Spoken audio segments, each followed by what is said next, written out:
नमस्कार, आप देख रहे हैं माटी की आवाज न्यूज और मैं हूं आपके साथ ज्योतिका। आइए रुक करते हैं खबर की ओर। जिलाधिकारी उदिता सिंह ने कहा, कल शाम हमें सूचना मिली थी कि ईवीएम से भरा एक ट्रक बाजार समिति तकिया में घुस गया है।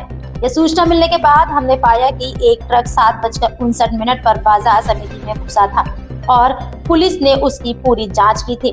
इसकी प्रविष्टि लॉगबुक में दर्ज की गई थी। प्रविष्टि में लिखा था कि ट्रक खाली बक्सों से भरा था। उम्मीदवार, उनके अधिकृत कर्मचारी और उनके समर्थक वहां बड़ी संख्या में मौजूद थे।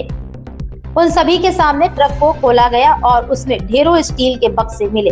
हर बक्सा निकाला गया और बक्से खाली पाए गए। पूरे ट्रक की जांच करने के बाद सभी बक्सों को उसी ट्रक में वापस लोड कर दिया गया। वहीं मौजूद सभी उम्मीदवारों को यह स्पष्ट हो गया कि ईवीएम से लदे ट्रक के परिसर में घुसने की सूचना झूठी थी और ऐसी अफवाहें नहीं फैलाई जानी चाहिए क्योंकि स्थिति बहुत ही संवेदनशील है। कल शाम में हम लोग को जानकारी मिली, इस तरह की बात उठ रही है कि बाजार समिति तकिया में ईवीएम से भरा हुआ ट्रक घुसने की सूचना हम लोग को प्राप्त हो रही थी। ये सूचना प्राप्त होने के पश्चात हम लोग के द्वारा वहां पहुंचे और वहां पे पाया गया कि एक ट्रक जो है वो बाजार समिति में 7:59 में घुसा था। उसका पुलिस के द्वारा प्रॉपर चेकिंग करके लॉगबुक एंट्री किया गया था। लॉगबुक एंट्री में उसमें लिखा हुआ था कि खाली बक्सों से भरा ट्रक है। उसके पश्चात वहां पे जो अभ्यर्थी, उनके जो कैंडिडेट्स, उनके जो ऑथराइज्ड वहां पे पर्सनल थे, वो लोग भी उपस्थित थे। उनके समर्थक भी भारी संख्या में वहां उपस्थित थे। उन सभी के समक्ष उस ट्रक को खोला गया और उस ट्रक का में बहुत सारे स्टील के डब्बे पाए गए। हर एक डब्बा निकाला गया वीडियोग्राफी में और वहां पे उपस्थित अभ्यर्थियों के समक्ष सारे डब्बे खाली पाए गए। एक एक करके पूरा ट्रक को जांच करके फिर पुनः उसी ट्रक में सारे बक्से फिर रख दिए गए और ट्रक को बाजार समिति में रख दिया गया।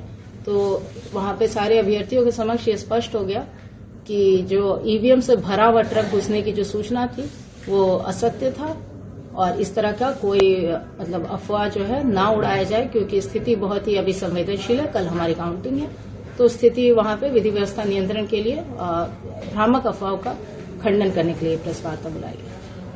इसमें 3 लेयर की सिक्योरिटी है। फर्स्ट लेयर जो है जिला पुलिस है, उसके बाद बीसेप बिहार स्पेशल आर्म पुलिस है, उसके बाद सीएपी और जो बीसेप का सिक्योरिटी वहां से कॉर्डन है, वहां से पूरा सीसीटीवी कैमरे का कवरेज है। तो जो वाहन की बात बताई जा रही है, जो लोग वहां थे उनके द्वारा भी बताया गया, इस बात की पुष्टि की गई कि वाहन को जब से देखा गया तब से उन लोगों ने उसको रोक के रखा। उन्होंने इस बात को की मांग की कि गाड़ी को बाहर नहीं निकाला जाए, हमारे सामने चेक किया जाए। जो उनके सामने चेक किया गया है, उस वाहन की प्रॉपर एंट्री की गई, वो भी उनके द्वारा सत्यापन किया गया। उसके बाद भी जो एंट्री हुई है, सारा एंट्री ऑन रिकॉर्ड है और जो गेट जहां से बीसेप का है और स्ट्रांग रूम है वो कम्प्लीटली सीसीटीवी से कवरेज है। उसका non stop uninterrupted triple layer उस पर बैकअप है। जो स्क्रीन है उसके लिए अलग बैकअप है, सीसीटीवी के लिए अलग बैकअप है और वहां प्रॉपर कंट्रोल रूम है जहां अभिकर्ता जो उनके द्वारा ऑथराइज हो कैंडिडेट्स, उनके लिए रहने का भी इंतजाम है, जो वहां बैठ के लगातार उसको देखते हैं।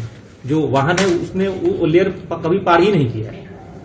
उसने जो सेकंड थर्ड लेयर है उसको वाहन ने क्रॉस ही नहीं किया है। ये स्पष्ट है। वो सीसीटीवी फुटेज जो कैंडिडेट है वो या उनके ऑथराइज पर्सन जाके कभी भी देख सकते हैं। उसके लिए उनको ऑलरेडी बताया भी गया जो लोग वहां थे कि आप जाकर सीसीटीवी फुटेज देख सकते हैं, उसका टाइमिंग, उसका ड्यूरेशन जो भी आप चाहे चेक कर सकते हैं। इस खबर में बस इतना ही। बने रहिए माटी की आवाज न्यूज के साथ।